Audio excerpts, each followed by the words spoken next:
Hello friends and dear students, welcome to knowledge creation computer and training centre. Friends, आज मैं आप लोगों को HTML में टेबल कैसे क्रिएट होता है उसके बारे में चल रहा हूँ बताने। तो पहले मैं आपको बोर्ड पे उसके कॉन्सेप्ट्स क्लियर कराऊंगा, उसके बाद फिर आपको कंप्यूटर पर उसका प्रैक्टिकल करके दिखाऊंगा। ओके फ्रेंड्स, तो सबसे पहले हम चलते हैं how to create table in HTML। सबसे पहले सपोज दैट कि अपने को ऐसा टेबल क्रिएट करना है, तो इसके लिए हम क्या कोडिंग करेंगे HTML में टेबल टैग यूज़ करेंगे। टेबल यहाँ पे बॉर्डर इसलिए हम लोग लिखते हैं, बॉर्डर लिख देने से ये हमारा बॉर्डर क्रिएट होता है टेबल के लिए। ओके फ्रेंड्स, तो अब इसके बाद सपोज दैट कि अपने को एक यहाँ पे रो बांटना है, रो को क्रिएट करना है एक रो। तो इसके लिए हम क्या करेंगे, TR क्रिएट करेंगे और TR में कोई हमको डेटा इनपुट करना है, तो या हेडिंग अगर अपने को हेडिंग लिखना है तो हेडिंग हम लिखेंगे और डेटा इनपुट करना है तो डेटा लिखेंगे। तो मैं आपको बताते चल रहा हूँ यहाँ पे कि TR का मतलब होता है टेबल रो। अगर अपने को इस TR में हेडिंग लिखना है तो TH का टैग यूज करेंगे, टेबल हेडिंग।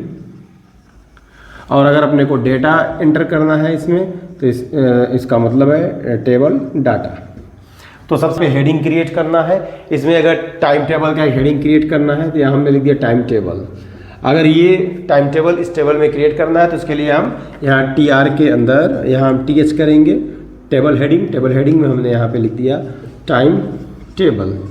मैंने यहाँ पे TH को क्लोज कर दिया, देन TR भी हमने क्या कर दिया, क्लोज कर दिया। अब ये जाके हमारा ये मैंने कोडिंग लिखा TR और TH, ये इसके लिए हुआ। सपोज दैट इसमें अब हमें एक और TR क्रिएट करना है, तो इसको भी हम फिर से एक TR अपना स्टार्ट करेंगे और एक TR को क्लोज कर देंगे। TR स्टार्ट TR क्लोज, ये हमारा क्रिएट हो जाएगा। अब अगर हमको इसमें डेटा को करना है, डिवाइड करना है, अगर मुझे यहाँ 2 डेटा भरना है तो TD मैं यहाँ पे यूज़ कर लूँगा। TD यहाँ पे हमने लिख लिया सपोज दैट मंडे और यहाँ पे लिख लिया क्या, ट्यूसडे। तो इसके लिए TR में हमने TD लिखा, TD में फर्स्ट TD में मैंने मंडे लिखा, टेबल डेटा TD यानी क्लोज कर दिया।